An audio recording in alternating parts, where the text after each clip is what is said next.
Everyone, स्वागत है बेटा आप सबका हमारे इस नए लेक्चर में लिमिट्स के। और आज के लेक्चर में बेटा हम पहले तो कुछ क्वेश्चंस करेंगे और फिर नया जो थ्योरम है हमारा जो कि ट्रिग्नोमेट्रिकल आइडेंटिटीज को यूज करता है वो आज हम पढ़ेंगे।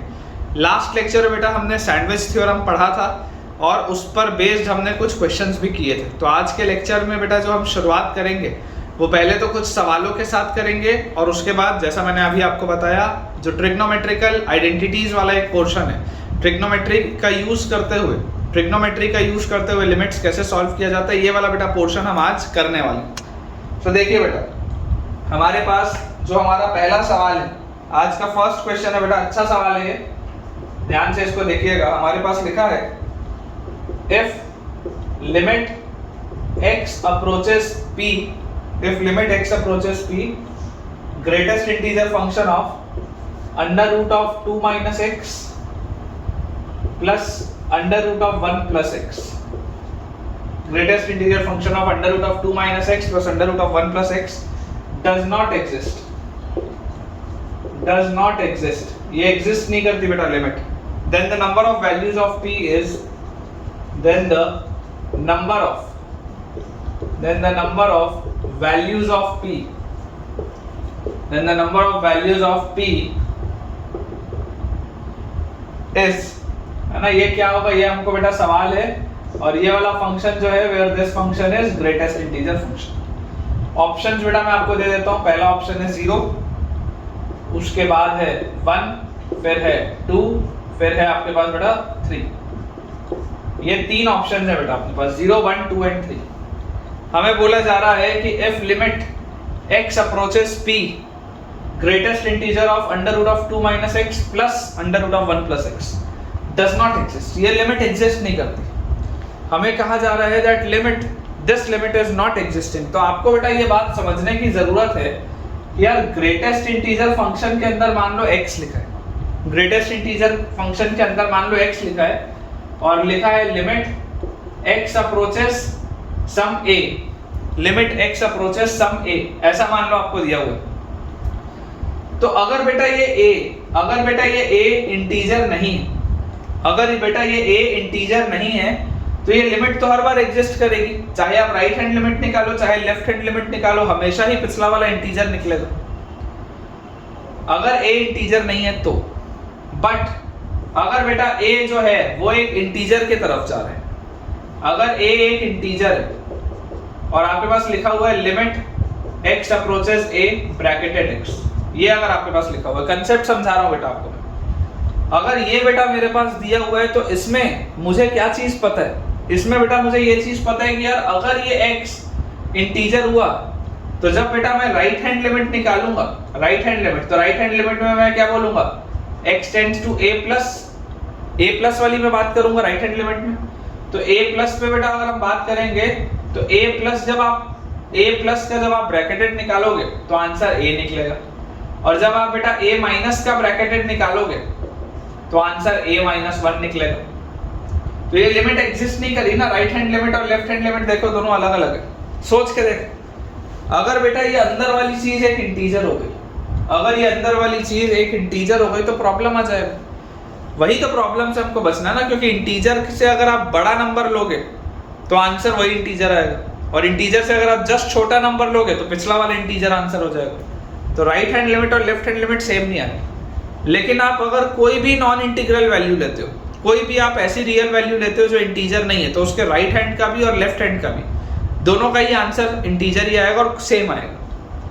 तो आपको बेटा जो कंसेप्ट बेटा आपको समझने की इसमें जरूरत है, वो कंसेप्ट क्या है, वो कंसेप्ट बेटा ये है कि आपके पास ये अंदर वाली चीज इंटीजर नहीं होनी चाहिए, ये अंदर वाली चीज इंटीजर नहीं होनी चाहिए, क्योंकि अगर ये इंटीजर होगा तभी इसका लिमिट एग्जिस्ट नहीं करेगा।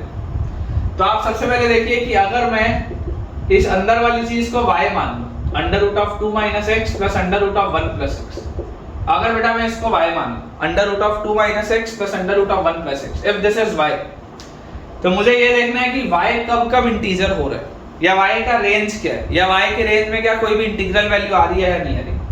तो सबसे पहले बेटा इसका डोमेन देखते हैं। डोमेन क्या होगा, डोमेन निकालने के लिए 2 - x should be greater than equal to 0, तो x should be less than equal to 2।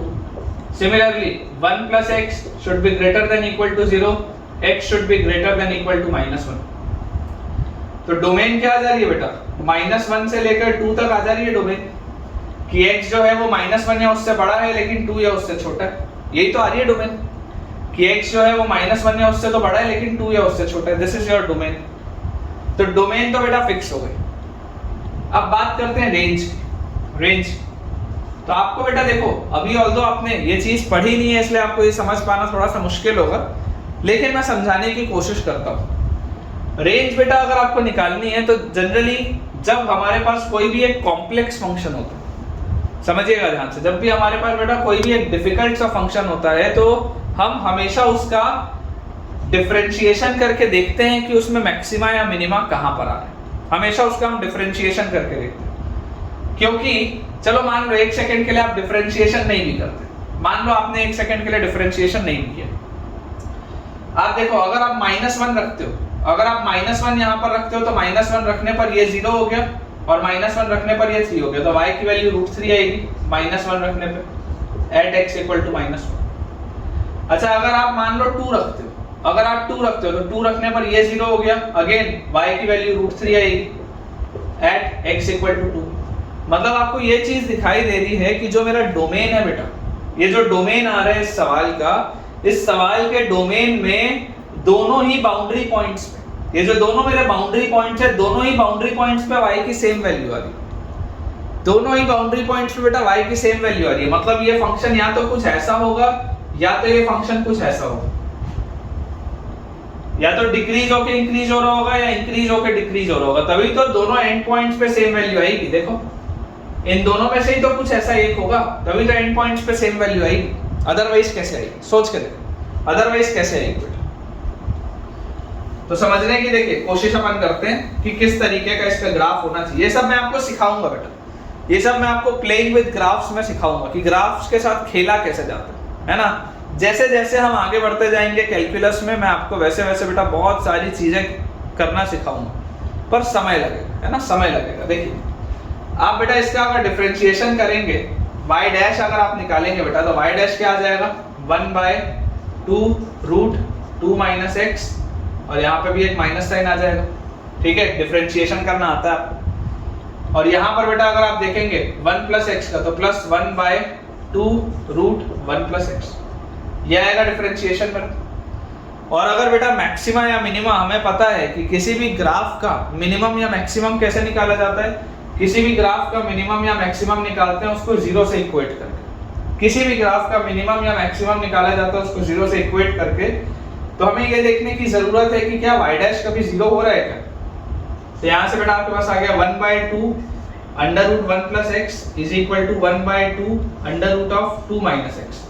2 से 2 गया, स्क्वायर करोगे, रेसिप्रोकल लोगे तो आपको दिख रहा है 1 + x is equal to 2 - x, which implies 2x is equal to 1, which implies x is equal to half।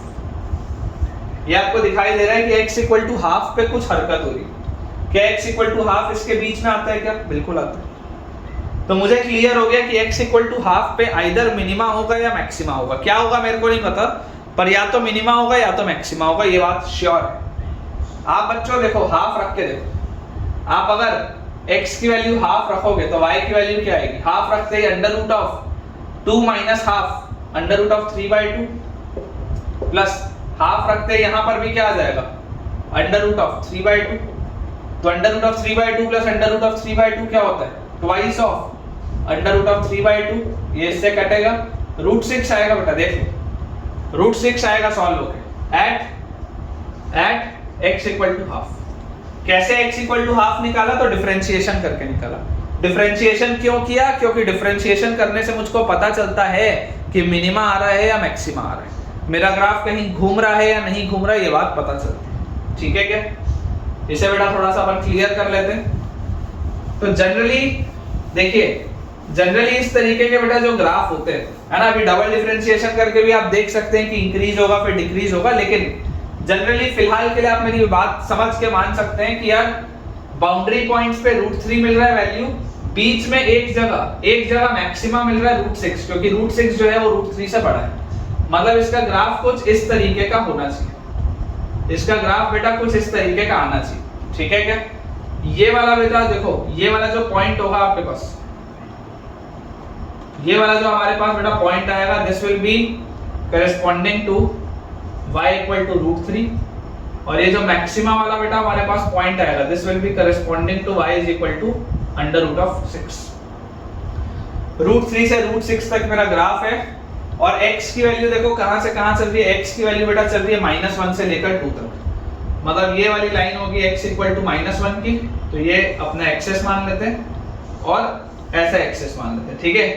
तो this is x equal to -1, और ये वाला बेटा आपके पास पॉइंट होगा कौन सा, x equal to 2, this is x equal to 2। इस तरीके से बेटा मान लेते हैं।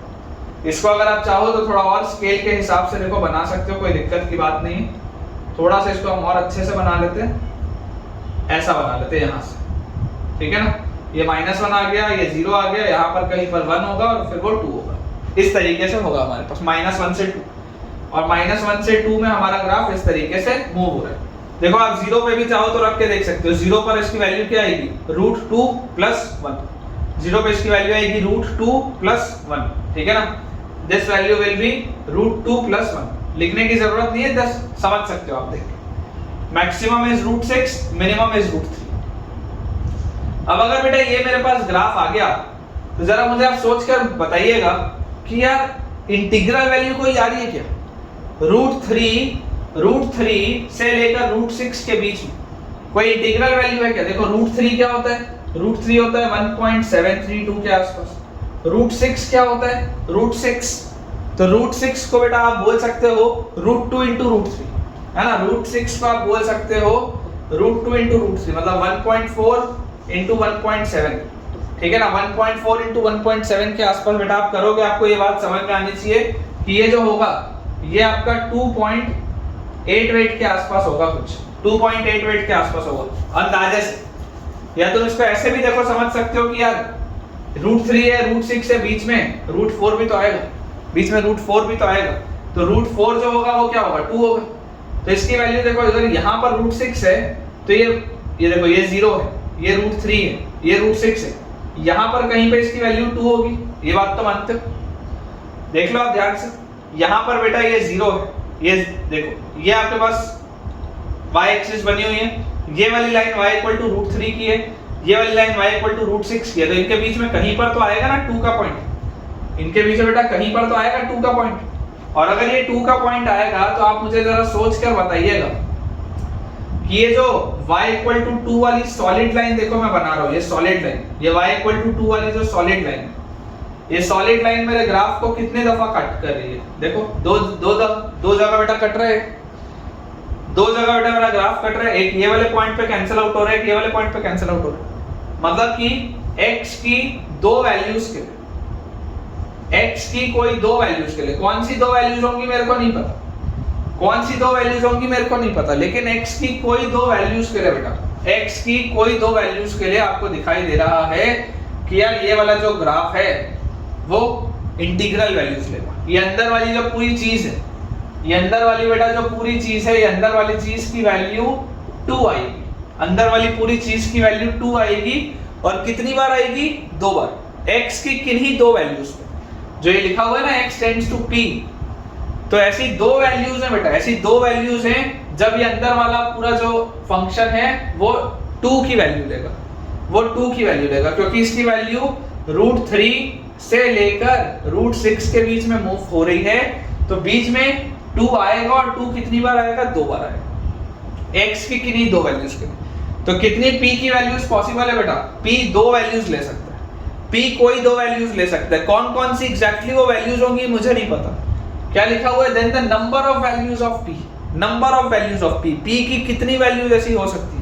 तो मान लो अगर ये कोई x1 वाला पॉइंट हुआ और ये कोई x2 वाला पॉइंट हुआ, तो पॉइंट अपना समझने का क्या है कि जब limit x tends to x1 होगा, जब limit x tends to x1 होगा, तो x1 पर इसके अंदर वाले की पूरी चीज क्या लिखी हुई है? बेसिकली अंदर वाली पूरी चीज 2 लिखी हुई, तो यहाँ पर प्रॉब्लम आ गई।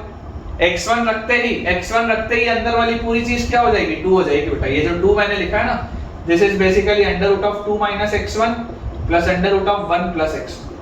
x1 रखते ही अंदर वाली पूरी चीज 2 बना लेगी। वैसे ही ये x2 रखते भी बेटा, अगर ये limit x tends to x2 होगा ना, तो x2 रखते भी ये 2 minus x2 plus under root of 1 plus x2।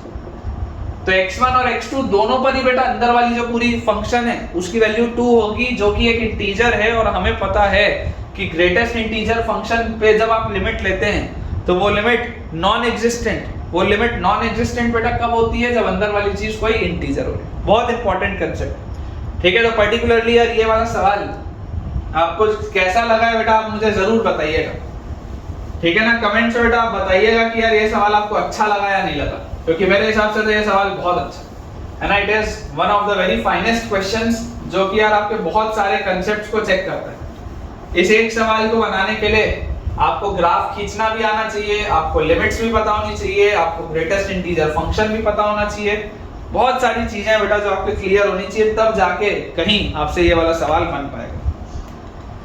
तो देखिए बेटा, अगला सवाल हमारे सामने लिखा है, अगेन बहुत ही बढ़िया सवाल है बेटा। क्वेश्चन है, let f from 1 to infinity से लेकर 0 to infinity be a continuous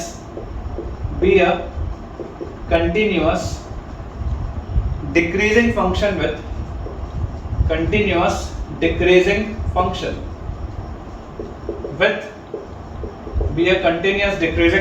with limit x approaches infinity, f of 4x upon f of 8x, f of 4x upon f of 8x is equal to 1. Then limit x approaches infinity, f of 6x upon f of 8x is equal to क्या है पता नहीं, ये सवाल दिया हुआ है। Options बेटा, ऑप्शंस मैं आपको दे देता हूं। पहला ऑप्शन है 1/2, दूसरा ऑप्शन है 1/3, तीसरा ऑप्शन है 1/4, चौथा ऑप्शन है 1। 1/2, 1/3, 1/4 और 1, ये अपने पास बेटा 4 ऑप्शंस दिए हैं। बहुत इंपॉर्टेंट सवाल है, अच्छा सवाल है। देखिए इजी भी है लेकिन इंपॉर्टेंट है। आपको बेटा दिया गया है कि आपका जो फंक्शन है उसका डोमेन क्या है, डोमेन है 1 से इंफिनिटी। इसका मेरा जो फंक्शन है बेटा, इस फंक्शन का domain is from 1 to infinity. तो अगर ये बेटा मैं आपको बोलता हूं कि this is x equal to 1 वाली line, this is x equal to 1 वाली लाइन, तो मेरा ग्राफ इधर ही है, इधर नहीं है मेरा ग्राफ इस साइड है, ठीक है। और it is a continuous decreasing function, it is a decreasing function, और ये कंटिन्यूअस भी है, कहीं ब्रेक नहीं हो रहा। देखो कोडोमेन वाले साइड में लिखा हुआ है 0 से इंफिनिटी, कोडोमेन वाले साइड में लिखा है आपका ग्राफ जा रहा है 0 से इंफिनिटी और कंटिन्यूअस फंक्शन, ठीक है, और डिक्रीजिंग भी फंक्शन है। देखो अगर ये इंक्रीजिंग फंक्शन होता, समझो अगर ये इंक्रीजिंग फंक्शन होता तो 1 पर इसकी वैल्यू 0 की तरफ होती और इंफिनिटी पर इसकी वैल्यू इंफिनिटी की तरफ होती। लेकिन क्योंकि ये डिक्रीजिंग फंक्शन है, since it is a decreasing function, तो ये उल्टी हो जाएंगी चीजें। 1 पर इसकी वैल्यू इंफिनिटी की तरफ होगी और इंफिनिटी पर इसकी वैल्यू 0 की तरफ होगी, क्योंकि डिक्रीजिंग है, रिवर्स होंगी चीजें। तो 1 की तरफ इसकी वैल्यू इंफिनिटी की तरफ होगी और 0 की तरफ, मतलब इंफिनिटी की तरफ इसकी वैल्यू 0 की तरफ होगी। इसका बेटा ग्राफ कुछ ऐसा होगा, अंदाजे से इसका ग्राफ कुछ इस तरीके का होना चाहिए, ठीक है ना। This is approaching 0, this is approaching बेटा 0, ये 0 की तरफ जा रहा है, नीचे जा रहा है 0 की तरफ। This is your x axis, this is your y axis, ये x इक्वल टू 1 वाली लाइन। 1 पर इसकी वैल्यू इंफिनिटी को अप्रोच कर रही है क्योंकि डिक्रीजिंग फंक्शन है, इंफिनिटी पर इसकी वैल्यू 0 को अप्रोच कर रही है, इंफिनिटी पर इसकी वैल्यू देखो 0 को अप्रोच कर रही है, और ये कंटीन्यूअस फंक्शन भी दिख रहा है और साथ ही ये डिक्रीजिंग फंक्शन भी दिख रहा है। अब क्योंकि बेटा ये डिक्रीजिंग फंक्शन है, तो आपको जो बात समझ में आनी चाहिए, since it is a decreasing function, देखिए आप 4x जो होगा वो 6x से छोटा होगा और वो 8x से छोटा होगा, ये बात तो आप मानते हैं, क्योंकि x एक पॉजिटिव क्वांटिटी है, x is a positive quantity. since x is a positive quantity, since x is a positive quantity, तो अगर x पॉजिटिव क्वांटिटी है तो 4x छोटा होगा, 6x उससे बड़ा होगा, 8x सबसे बड़ा होगा, ठीक है। और जैसी बेटा ये चीज हमें समझ में आती है, मैं आपको बेटा ये बोलता हूं कि ऐसा करो, आप तो ऐसा करो, क्योंकि देखो ये फंक्शन डिक्रीजिंग है, ये फंक्शन क्या है, डिक्रीजिंग है। तो अगर मैं फंक्शन की वैल्यू बोलूंगा 4x पे, फंक्शन की वैल्यू बोलूंगा 6x पे, फंक्शन की वैल्यू बोलूंगा 8x पे, तो आपको पता है कि क्योंकि ये फंक्शन डिक्रीजिंग है तो इनइक्वालिटीज रिवर्स हो जाएंगी। मतलब फंक्शन की वैल्यू 4x पे बड़ी होगी, 6x पे उससे बड़ी होगी। देख लो आप, अंदाजे से अगर ये 4x है, अंदाजे से अगर ये 6x है, अंदाजे से अगर ये 8x है, तो ये बात तो सही है कि 4x छोटा है, 6x उससे बड़ा है, 8x सबसे बड़ा है। लेकिन फंक्शन की वैल्यू 4x पे सबसे बड़ी है, फिर 6x पे है और सबसे छोटी 8x पे, जो मैंने यहाँ लिखा है। और समझाया भी है कि क्योंकि डिक्रीजिंग फंक्शन है तो इनइक्वालिटी का साइन बदल जाएगा। मैं आपको बोलता हूं बेटा divide by f of 8x, divide by f of 8x। देखो f of 8x जो भी होगा, होगी तो एक पॉजिटिव क्वांटिटी, क्योंकि ये ग्राफ तो है ही x एक्सिस के ऊपर, तो ये होगी तो एक पॉजिटिव क्वांटिटी। डिवाइड कर सकते हैं, कोई फर्क नहीं पड़ेगा इनइक्वालिटी। तो मेरे पास आ जाएगा बेटा f of 4x by f of 8x is greater than f of 6x by f of 8x is greater than f of 8x by f of 8x। ये आ जाएगा मेरे पास। अच्छा जरा सोच के देखो, f of 4x by f of 8x as limit x approaches infinity 1 की तरफ जा रहा है। इस पर बेटा जब आप x अप्रोच करेगा इंफिनिटी की तरफ, लिमिट x approaches infinity, ये किसकी तरफ जा रहा है, it is going towards 1। और ये f of 8x upon f of 8x तो है ही 1, तो इस पे भी अगर लिमिट आप ले जाओगे x approaches infinity, तो ये भी तो 1 की तरफ जाएगा, क्योंकि f of 8x और f of 8x तो कट जाएगा, 1 ही बचा। तो क्या सैंडविच थ्योरम वाली फील आ रही है क्या, किया ये बेचारा एक ऐसा फंक्शन है जो बीच में फंसा हुआ है, इसके इधर वाला भी 1 को जा रहा है, उसके उधर वाला भी 1 को जा रहा है, तो यार इसको भी तो 1 की तरफ ही जाना पड़ेगा, मजबूरी है, बेचारे की मजबूरी है, फंसा हुआ है। और यही तो मुझसे पूछा जा रहा है, limit x approaches infinity f of 6x upon f of 8x।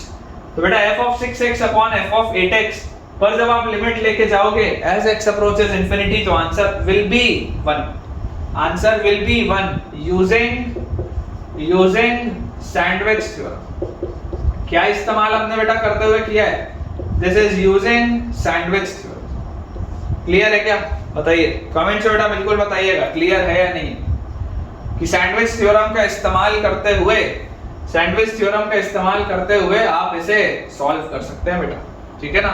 बहुत इंपॉर्टेंट चीज है ये, बहुत इंपॉर्टेंट, मजा आना चाहिए यार, ये सब जनरली देखो पढ़ने को मिलती नहीं है चीजें, बहुत इंपॉर्टेंट है। कई सारे नोट्स में ये सब नहीं कराया जाता। तो आपको बेटा अगर पसंद आ रहा है तो मुझे बताइएगा, ताकि मैं भी इसी तरीके से पूरे एंथुसियाज्म के साथ लगा रहूं आपके लिए। सारे चैप्टर्स करेंगे बेटा, ठीक है ना। आप लोग इसी तरीके से बस मोटिवेटेड रखिए मुझे भी, कि मैं आपको ऑनलाइन में भी सारे चैप्टर्स कराऊं, सारे के सारे चैप्टर्स पूरे जेई के 11th भी 12th भी। देखिए ये वाला सवाल तो बन गया, मुझे लगता है समझ में भी आ गया होगा आपको। अगले सवाल की तरफ अपन आगे बढ़ते हैं, ठीक है। नेक्स्ट क्वेश्चन तो नहीं है, अलग से टॉपिक है बेटा, टॉपिक स्टार्ट करते हैं अगला, दैट इज लिमिट्स ऑफ, जैसा मैंने आपको बोला था, limits of trigonometric functions, limits of trigonometric functions important है, इसमें गलतियां होती हैं, इसे पहचानना भी कठिन होता है, इसमें गलतियां भी होती हैं, इसे पहचानना भी कठिन होता है, लेकिन it is important.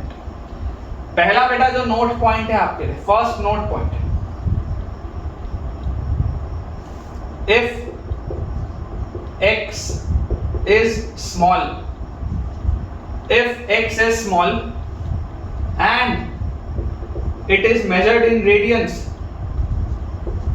if x is small and it is measured in radians, पहली बात तो x छोटा होना चाहिए और x का मेजरमेंट रेडियंस में होना चाहिए। x बेटा छोटा होना चाहिए और x का मेजरमेंट रेडियंस में होना चाहिए। देन इंपॉर्टेंट चीज क्या है, limit x approaches 0, sin x by x is equal to 1 होता है।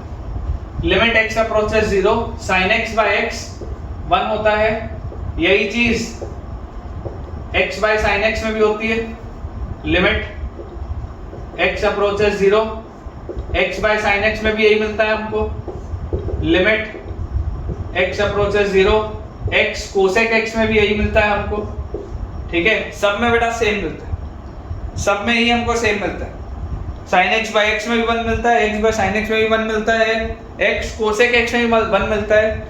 और इनके साथ साथ limit x approaches 0 sin inverse x by x भी 1 मिलता है। और इसके साथ साथ limit x approaches 0 x by sin inverse x भी 1 मिलता है। ये सब 1 मिलते हैं। sin x और x का ये सारा ही कॉम्बिनेशन सब कुछ 1 के बराबर होता है। अभी थोड़ा सा तुमको इस चीज को बेटा अब्सॉर्ब करने में मुश्किल होगी, क्योंकि अभी तुमको sin x का एक्सपेंशन नहीं पता। अभी मैंने तुमको सीरीज एक्सपेंशन नहीं पढ़ाया, लेकिन फॉर फ्यूचर रेफरेंसेस बेटा मैं आपको बोलूंगा कि sin x जो होता है, आएगा भी 2-3 लेक्चर के बाद आएगा भी। sin x जो होता है, sin x को आप लिख सकते हैं, अगर x रेडियंस में है तो आप sin x को लिख सकते हैं x minus x cube by 3 factorial plus x की power 5 by 5 factorial and so on. ये सीरीज बेटा चलते रहती है, ये एक सीरीज है बेटा जो चलते रहती है। ये अभी थोड़ा सा आपके लिए मुझे एक्सप्लेन कर पाने में डिफिकल्टी आ सकती है, लेकिन समझ में आएगा बेटा आपको। 2-3 लेक्चर में आपको अच्छे से समझ में आएगा, आप बिल्कुल टेंशन मत लीजिए। sin x का एक्सपेंशन क्या होता है, x minus x cube by 3 factorial plus x की power 5 by 5 factorial and so on. ये सीरीज चलती है। और बेटा इसमें एक चीज ये और बोली जाती है कि ये जो 1 है ना, देखो लिख देता हूं, लिमिट x अप्रोचेस 0। इंपॉर्टेंट क्या है, sin x by x important है। ये सब उतना इंपॉर्टेंट नहीं है आगे का, ये पहले वाला सबसे इंपॉर्टेंट है। ये प्रोफाइल सबसे ज्यादा इंपॉर्टेंट है, ये सारी प्रोफाइल्स उतनी इंपॉर्टेंट नहीं है, but this is the most important profile. sin x by x, limit x approaches 0 sin x by x is equal to, ये जो जनरली होता है ना, ये होता है 0.99999999 ऐसा करके, इस तरीके का कुछ होता है, इस तरीके का बेटा ये कुछ आता है। ठीक है ना, मतलब ये एग्जैक्टली 1 नहीं होता है, दिस इज नॉट एग्जैक्टली 1, ये 1 की तरफ जा रहा है, बहुत क्लोज टू 1 है, दिस इज गोइंग टुवर्ड्स 1, है ना। तो आप ये बोल सकते हैं कि दिस अप्रोचेस 1। इसमें बच्चों से बहुत कंफ्यूजन होता है बेटा, बच्चों को इसमें बहुत कंफ्यूजन होता है, समझिएगा ध्यान से। This approaches 1 from left side, कि ये 1 की तरफ तो जा रहा है, लेकिन ये 1 की तरफ कहां से जा रहा है, लेफ्ट साइड से जा रहा है। लेफ्ट साइड से मतलब 1 से छोटा है, ये 1 से बड़ा नहीं है, 1 के बराबर भी नहीं है, ये 1 से छोटा है, लेकिन 1 के करीब जा रहा है। 1 से छोटा है लेकिन 1 के करीब जा रहा है, ये इंपॉर्टेंट। और इसको समझाने के लिए मैं आपको इस सीरीज का भी इस्तेमाल करके बोल सकता हूं कि सोचो sin x by x जब आप करोगे, this implies sin x by x क्या होगा, sin x by x will be 1 minus x square by 2 factorial plus x की power 4 by 4 factorial minus x की पावर 6 by 6 factorial। तो आप देख सकते हैं ना कि यार ये जो भी चीज आएगी ये 1 से छोटी आएगी, क्योंकि देखो 1 में से इसमें एक चीज सब्ट्रैक्ट हुई, ये भी एक चीज सब्ट्रैक्ट हुई, और जुड़ने वाली चीजें छोटी छोटी है। सब्ट्रैक्ट होने वाली चीज बड़ी है, जुड़ने वाली चीजें छोटी है, और सब्ट्रैक्ट तो और भी हो ही रहा है। ठीक है ना, तो this will B less then 1, ये 1 से छोटा होगा, ये बात आपको समझनी पड़ेगी। ठीक है ना, जनरली हम ये लिखते हैं क्योंकि ये 1 के करीब है, this is not exactly 1, this is approaching 1, this is not exactly 1, this is approaching 1 and this is approaching 1 from left side, क्योंकि इसका वैल्यू कुछ इस तरीके का होता है, इसका वैल्यू कुछ इस तरीके का होता है।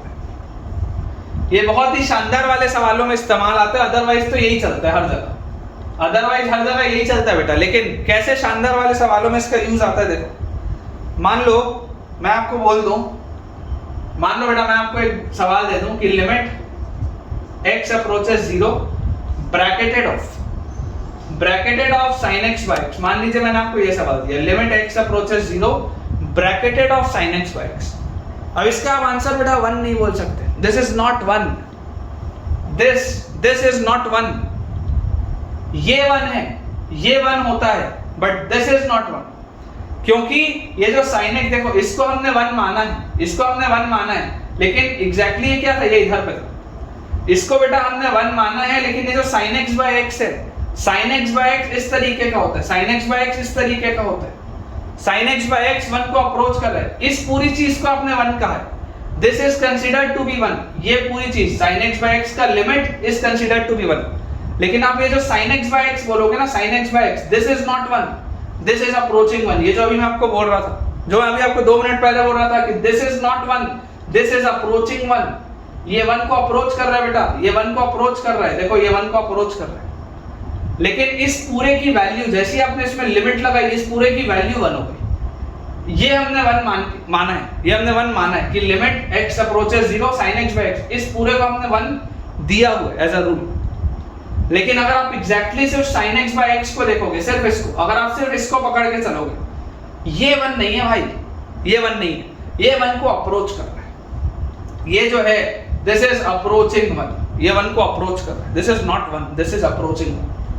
ठीक है, तो ये sin x by x है, आपको अभी अभी मैंने बताया कि यार ये 1 तो नहीं है, ये तो 1 से छोटा है, ये तो 0.9999 कुछ है।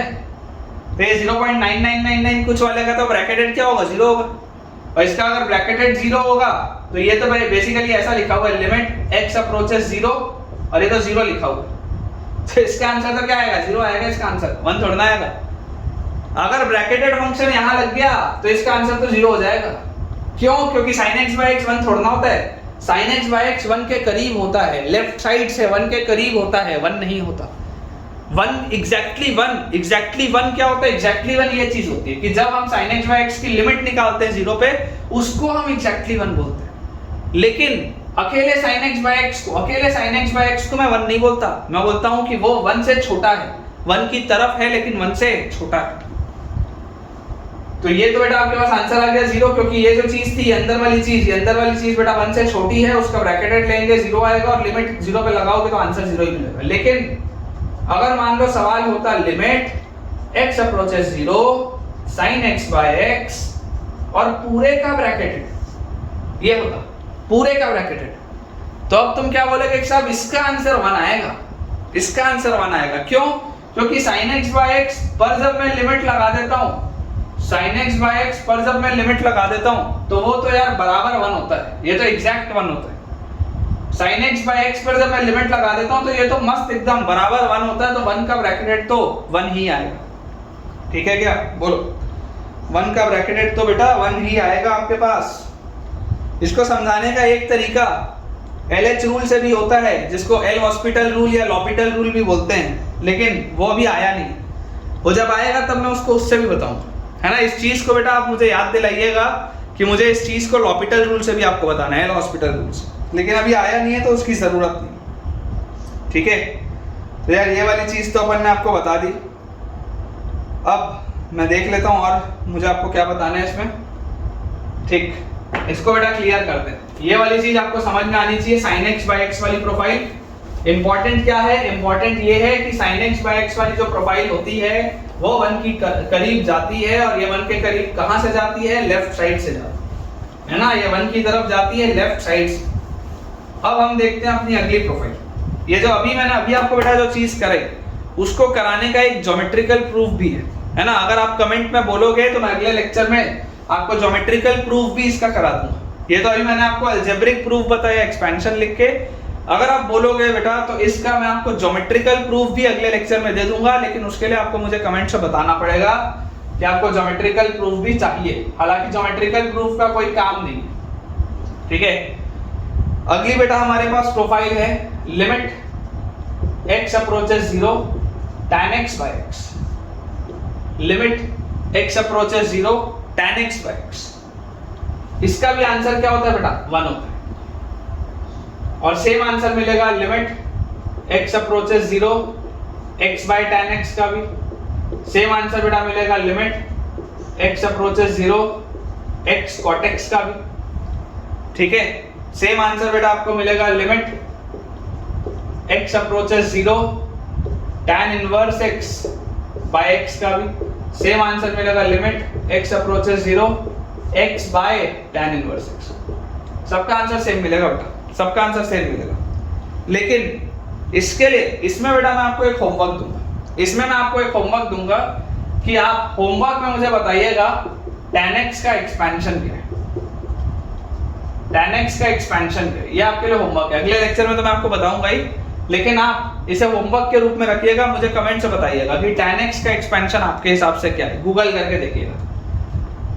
इंपॉर्टेंट चीज ये है बेटा कि ये वाली जो लिमिट है, जैसे sin x by x की लिमिट थी, sin x by x की लिमिट 1 को अप्रोच करती थी, sin x by x 1 को अप्रोच करता था किसकी तरफ से, लेफ्ट साइड से। लेकिन tan x by x है बेटा, tan x by x this approaches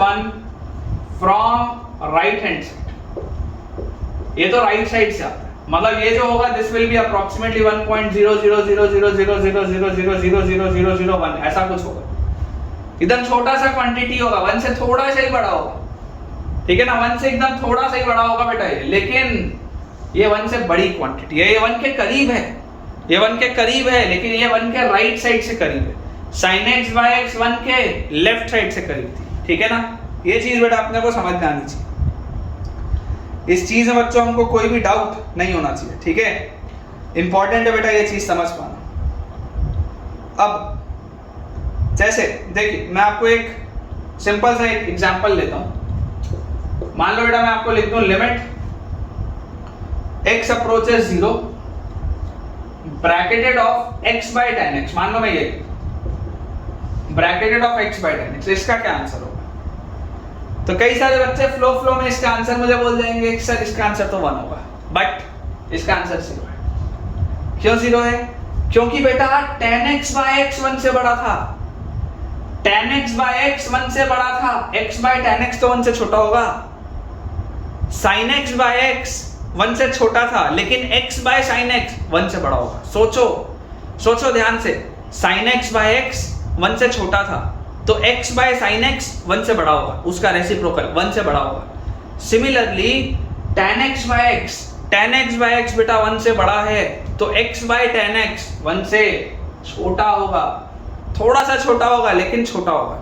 और अगर ये 1 से छोटा होगा तो 1 से छोटे का तो ब्रैकेटेड 0 होता है, और लिमिट अगर आप 0 पे लगाओगे तो आंसर भी 0 ही मिलेगा बेटा, आंसर भी 0 ही मिलेगा, ठीक है क्या, समझ में आना चाहिए यार, ठीक है ना, आपको बेटा ये समझ में आना चाहिए। और वैसे ही मान लो अगर मैं आपको बोल दूं limit x approaches 0 bracketed of tan x by x, तो ब्रैकेटेड ऑफ अगर मैं tan x by x बोलूंगा तो tan x by x तो क्या था, 1 से बड़ा था, और 1 से बड़े का ब्रैकेटेड तो क्या होता है, 1 होता है। तो यार ये तो 1 ही आएगा आंसर, क्योंकि अगर x अप्रोचेस 0 में लगा भी दूं और यहाँ पर एक कांस्टेंट नंबर 1 लिखा होगा तो आंसर क्या मिलेगा मुझे, 1 ही मिलेगा, कोई डाउट की बात ही नहीं है। अब थोड़ा सा ध्यान से समझने की कोशिश करिएगा जो मैं आपको दे रहा हूं। अगला सवाल बहुत ध्यान से बेटा समझने की कोशिश करिएगा। बच्चे क्या गलती करते हैं, देखिए लिमिट x अप्रोचेस पाई, ध्यान से देखना है, limit x approaches pi sin x by x, ये सवाल है, मान लो ये सवाल है।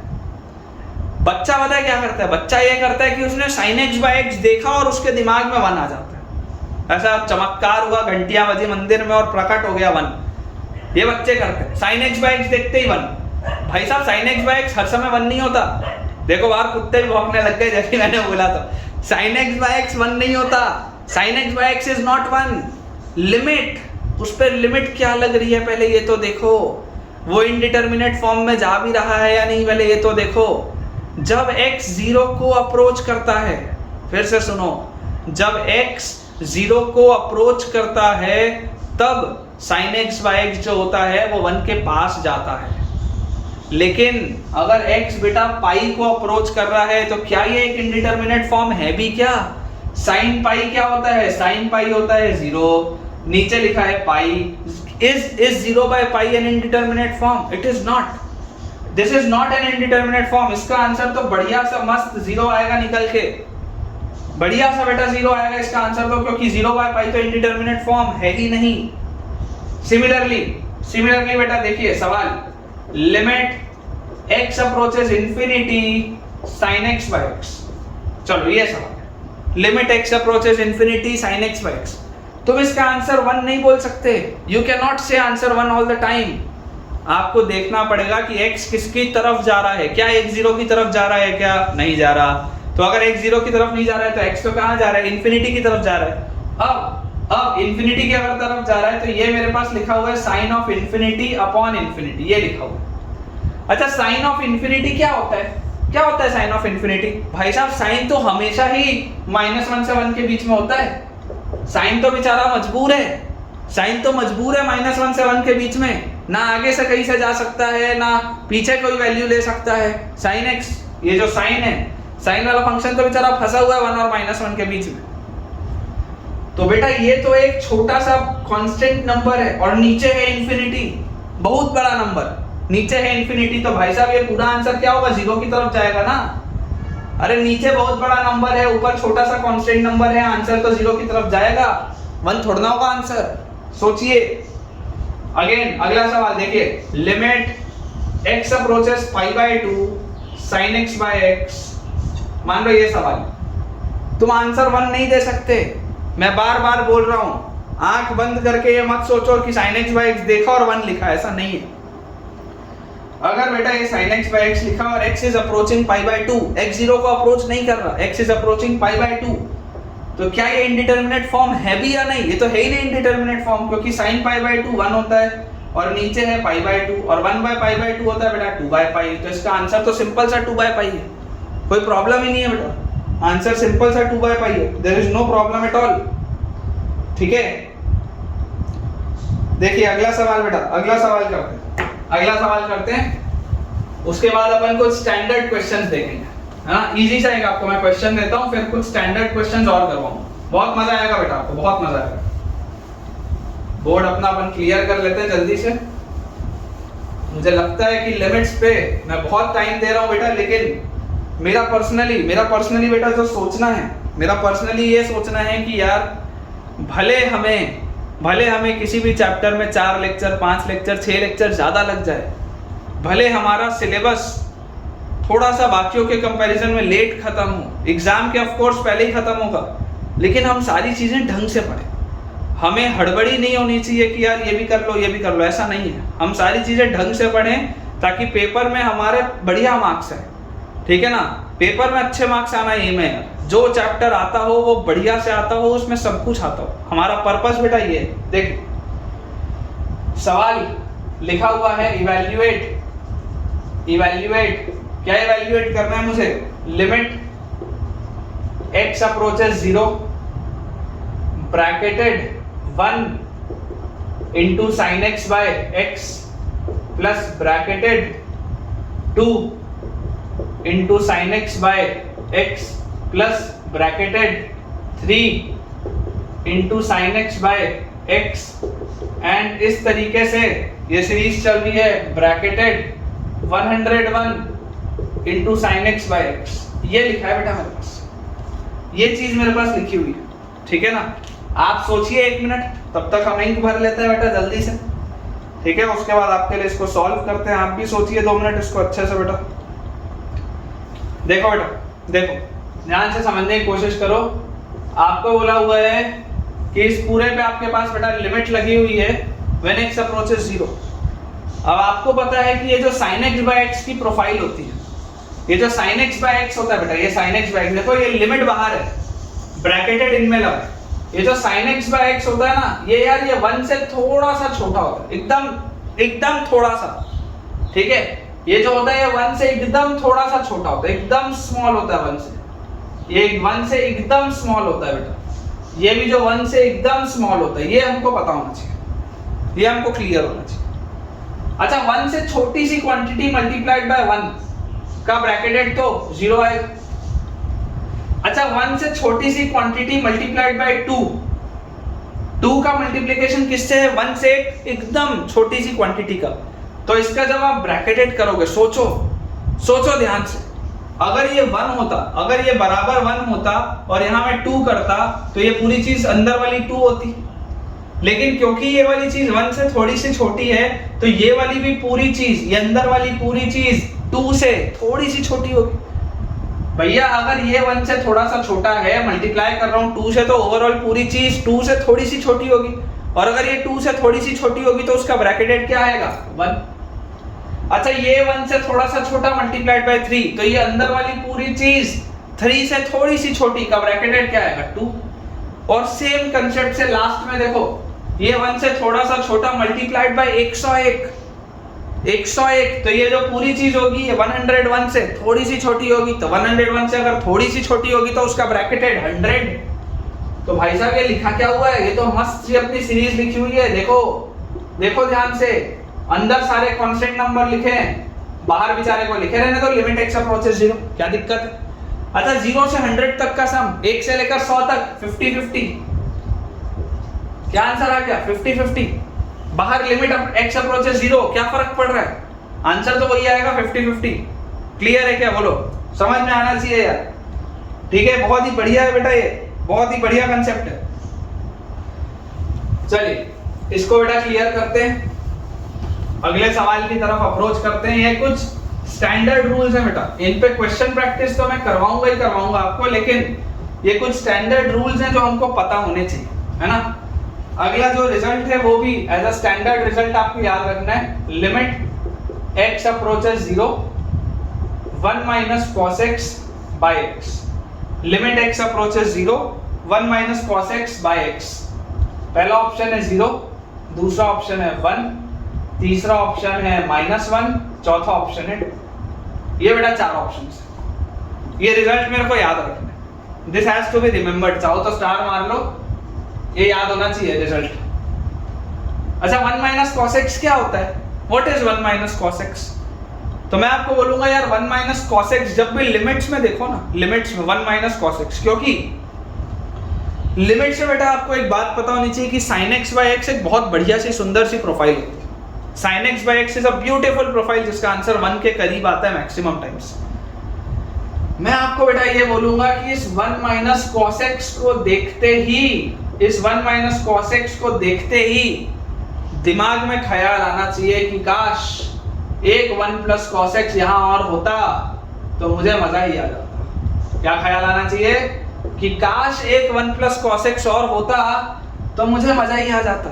क्यों मजा आ जाता, क्योंकि a minus B into A plus B, A square minus B square और upon x into 1 plus cos x, और भाई साहब ये क्या हो गया 1 minus cos square x is sin square x upon x, और नीचे है 1 प्लस cos x, ऐसा लिखा है, ऐसा लिखा है।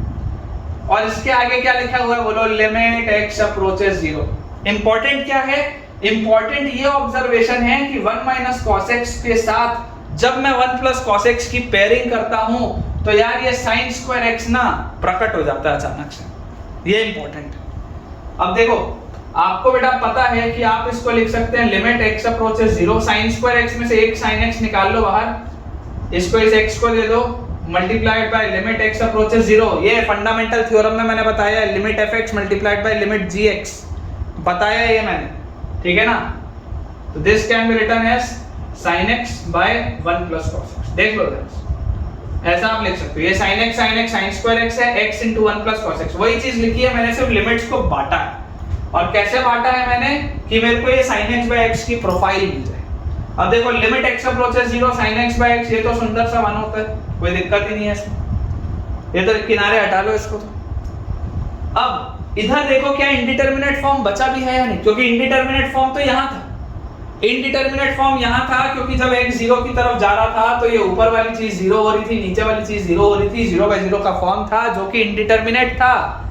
बट क्या यहाँ पर अब इंडिटरमिनेट फॉर्म बचा है या नहीं बचा, तो देखो when x approaches 0 sin x approaches 0 and when x approaches 0 cos x approaches 1, this whole thing approaches 2, तो यार ये तो 0 by 2 है, 0 by 2 तो इंडिटरमिनेट फॉर्म ही नहीं है। और अगर बेटा 0 by 2 इंडिटरमिनेट फॉर्म ही नहीं है तो फाइनल आंसर क्या आएगा, 0 आएगा ना। ये पूरी चीज किसकी तरफ जाएगी, 0 की तरफ, ये 1 है, 0 into 1 is 0, answer comes out to be 0। तो मेरे लिए इंपॉर्टेंट क्या है बेटा, मेरे लिए इंपॉर्टेंट है कि when limit x approaches 0 1 minus cos x by x, 1 minus cos x by x, ये प्रोफाइल बहुत इंपॉर्टेंट है क्योंकि इसका आंसर 0 की तरफ आता है। इसका बेटा जो आंसर है this comes out to be 0, ठीक है, this is important। तो इसे बेटा अपन क्लियर कर लेते हैं। ये आपको रिजल्ट याद होना चाहिए। अब इसी से मिलती जुलती अगली प्रोफाइल, इसी से बेटा मिलती जुलती अगली प्रोफाइल, वो भी मुझे याद होनी चाहिए। Limit x approaches 0 1 minus cos x by x square, उसी से मिलती जुलती प्रोफाइल। चार ऑप्शन दे देता हूं, 0 1 हाफ और 1/4। 0 1 हाफ 1/4। पिछले वाले का आंसर 0 था, याद होना चाहिए, पिछले वाले का आंसर 0 था।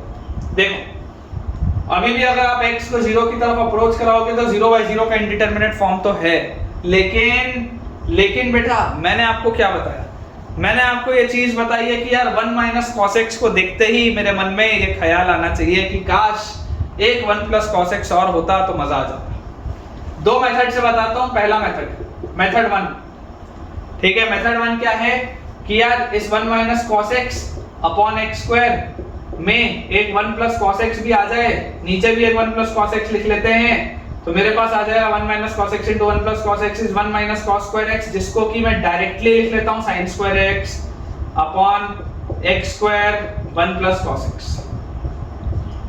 लिमिट x अप्रोचेस 0, ठीक है क्या? तो इसको मैं ब्रेक करके कैसे लिख सकता हूं? Limit x approaches 0 sin square x upon x square limit x approaches 0 1 upon 1 plus cos x, ठीक है क्या? बोलिए। तो जैसी हमारे पास ये बेटा चीज आएगी, जैसी बेटा ये हमारे पास चीज आएगी, देखो sin square x by x को, x स्क्वायर को मैं कैसे लिख सकता हूं? ऐसे लिख सकता हूं क्या? sin x बाय x का होल स्क्वायर, ऐसे लिख सकता हूं, ठीक है। तो यार limit x approaches 0 sin x by x का होल स्क्वायर भी है, तो क्या फर्क पड़ रहा है यार? ये पूरी चीज तो किसकी तरफ जाएगी? 1 की तरफ। पढ़ के आए हैं। और ये जो है when x approaches 0, यार ये तो इंडिटरमिनेट फॉर्म ही नहीं है, this is not even an indeterminate form. x 0 की तरफ अप्रोच करेगा, आंसर विल बी 1/2। देख लो 0 की तरफ अप्रोच करेगा, cos x 0 की तरफ जाएगा तो cos x 1 हो जाएगा, 1 और 1 2, हाफ आएगा बेटा इसका आंसर। याद होना चाहिए, ये रिजल्ट याद होना चाहिए, this has to be remembered, है ना, this result has to be remembered. Method 2 कि मान लो तुम्हारे दिमाग में ये ख्याल नहीं आया कि यार काश 1 प्लस cos x भी होता, तो तुम्हारे दिमाग में एक दूसरा ख्याल आना चाहिए। क्या ख्याल आना चाहिए? कि यार मैं तो पढ़ के आया हूं 1 minus cos 2 theta is equal to 2 sin square theta, मैं तो ये भी पढ़ के आया हूं, मैंने तो पढ़ाई की है कि 1 माइनस cos 2 थीटा क्या होता है? 2 sin स्क्वायर थीटा होता है। इसका मतलब कि 1 माइनस cos x को क्या मैं 2 sin स्क्वायर x by 2 लिख सकता हूं क्या? और नीचे x स्क्वायर लिखा ही हुआ है और लिमिट x अप्रोचेस 0 लिखा ही हुआ है, ऐसे लिख सकते हैं। और जैसे ही बेटा मैंने इसको ऐसे लिखा, तो अब आप सोचिए ये x स्क्वायर है, अगर मैं यहाँ एक 4 मल्टीप्लाई कर दूं, एक 4 डिवाइड कर दूं, 4 का एक मल्टीप्लिकेशन किया, 4 का एक डिवीजन किया, तो मेरे पास आ गया limit x approaches 0 twice of sin square x by 2 divided by, नीचे देखिए 4 टाइम्स ऑफ x बाय 2 का होल स्क्वायर, ठीक है। तो यहां से बेटा हमारे पास देखिए क्या आ जाएगा, यहां से आप जैसे इसको सॉल्व करेंगे आपके पास आ जाएगा कि limit x approaches 0 2/4 is half, और अंदर लिखा हुआ है sine of x by 2 upon x by 2 का होल स्क्वायर, ये तो लिखा हुआ है, देख लो। वहां पे sin x by x का होल स्क्वायर था, यहाँ पर sin x by 2 का होल स्क्वायर है। क्या फर्क पड़ता है? अभी भी तो 0/0 की फॉर्म में जा रहा है, sin 0/0 की तो फॉर्म में जा रहा है अभी भी। अंदर वाला आर्गुमेंट देखो, अंदर वाला आर्गुमेंट जब 0 की तरफ जाता है तब sin x by x 1 की तरफ जाता है लेफ्ट साइड से। अंदर वाला जो आर्गुमेंट है बेटा, साइन के अंदर का आर्गुमेंट 0 की तरफ जाना चाहिए, पूरा खेल उस आर्गुमेंट का है। अगर वो आर्गुमेंट 0 की तरफ जा रहा है तो sin x by x की प्रोफाइल 1 की तरफ जाएगी फ्रॉम लेफ्ट साइड। तो ये देख लो, ये पूरी चीज तो किसकी तरफ जा रही है? 1 की तरफ जा रही है, मतलब इसका भी आंसर क्या है? हाफ है। तो चाहे इधर वाले से क्लिक हो चाहे उधर वाले से क्लिक हो, आंसर हाफ आएगा। मुझे ये याद होना चाहिए कि limit as x approaches 0 1 minus cos x by x is 0, limit as x approaches 0 1 minus cos x by x square is half, limit as x approaches 0 sin x by x की profile 1 की तरफ जाती है from left, and limit x approaches 0 tan x by x की profile जाती है 1 की तरफ फ्रॉम राइट। ये चार चीजें बहुत ज्यादा इंपॉर्टेंट है बेटा हमारे, है ना। दिस इज वेरी इंपॉर्टेंट, ये सब याद होना चाहिए मुझे। इसमें कोई भी बेटा लापरवाही नहीं चलेगी, है ना। इसमें कोई भी बेटा लापरवाही नहीं होनी चाहिए आपके एंड से भी, ये आपको याद होनी चाहिए चीजें। अगर आपको ये याद है तो बहुत ही अच्छी बात है बेटा, है ना। अगर आपको ये चीजें याद है तो अब आपको क्वेश्चन से बेटा कोई भी प्रॉब्लम नहीं आएगी, ठीक है ना।